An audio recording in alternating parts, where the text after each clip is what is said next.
Same summer and America is already bracing for a major heat wave. So it is the perfect time for a reminder to never leave a child or pet in a hot car.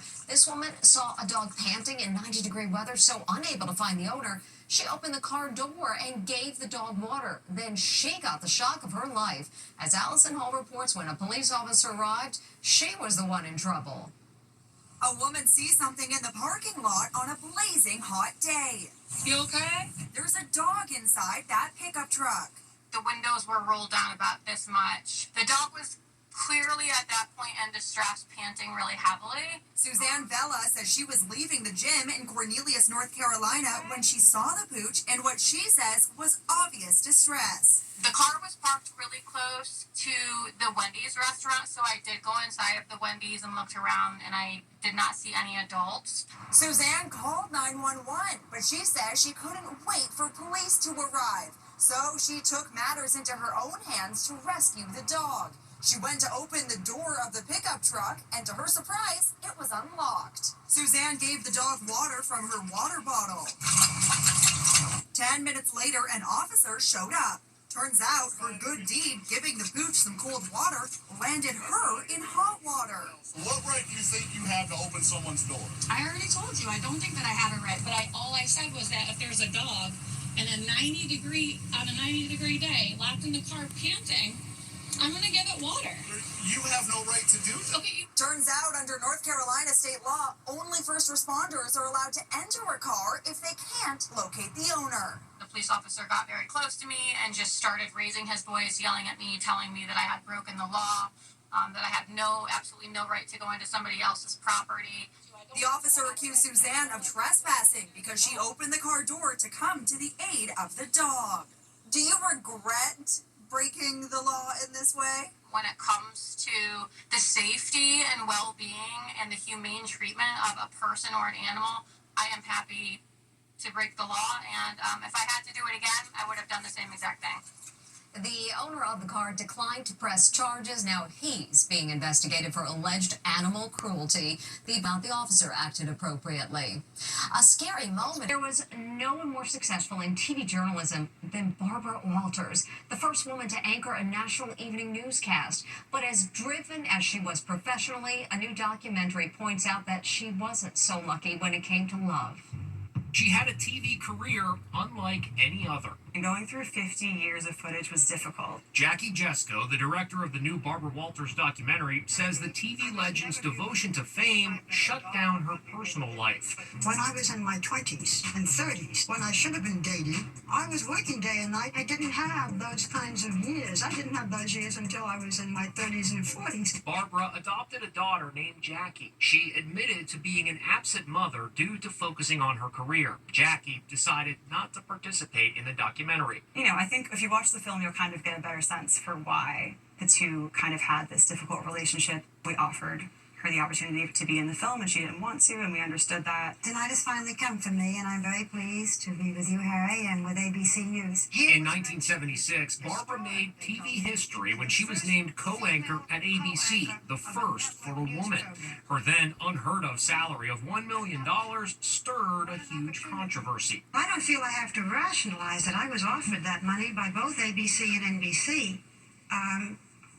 I can't imagine anyone turning it down. Her co-anchor was the irascible Harry Reasoner, who made clear his feelings. He did not want her there. Look at him impatiently fiddling with an ashtray during their first joint press conference in 1976. On their first broadcast together, Reasoner sounded downright rude. The decision was to welcome you as I would any respected and competent colleague of any sex.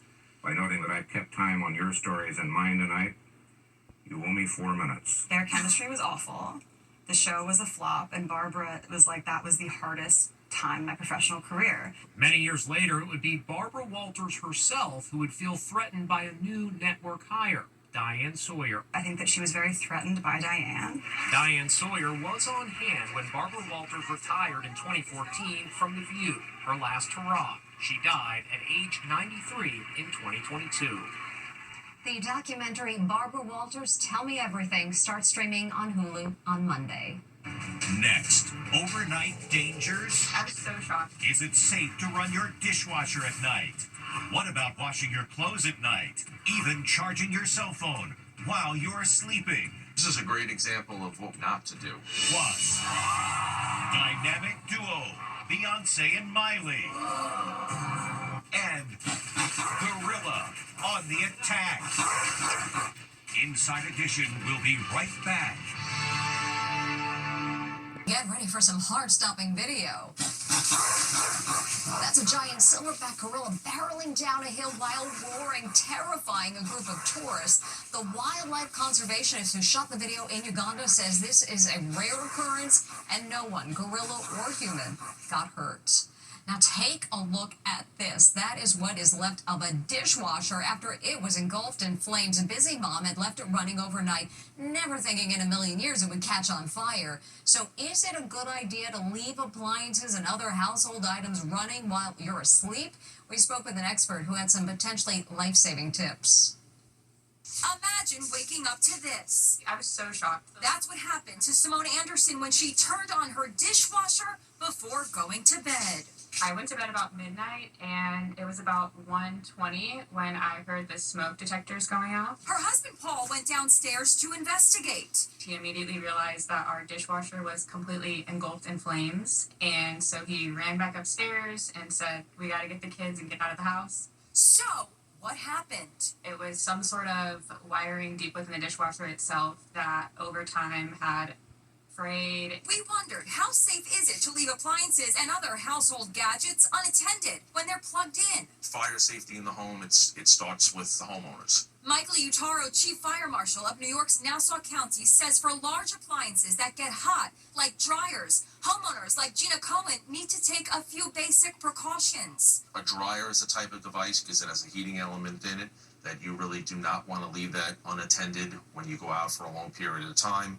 It's not really recommended that you run it overnight either. What about dishwashers? This type of appliance has a lot of built-in safety features, but this is another appliance that you just don't want to turn it on and then leave the house for an extended period of time. When it comes to small household appliances like slow cookers or kettles, Utaro says it's always safest to unplug them when they're not in use. Accidents happen, people hit the devices, turn it on by accident, so just unplug it from the wall. That makes it safe. And how about cell phones? Everyone charges those at night, right? Utaro says that's okay, but always set them down on a hard surface. This is a great example of what we advocate not to do, is charging your cell phone on top of bedding, pillows, sofas. All this device has to do is begin to heat around this area, and it could start to get this pillow to smolder, and the next thing you know, it's on fire. Now you know. When we come back, dynamic duo Beyonce and Miley Cyrus team up.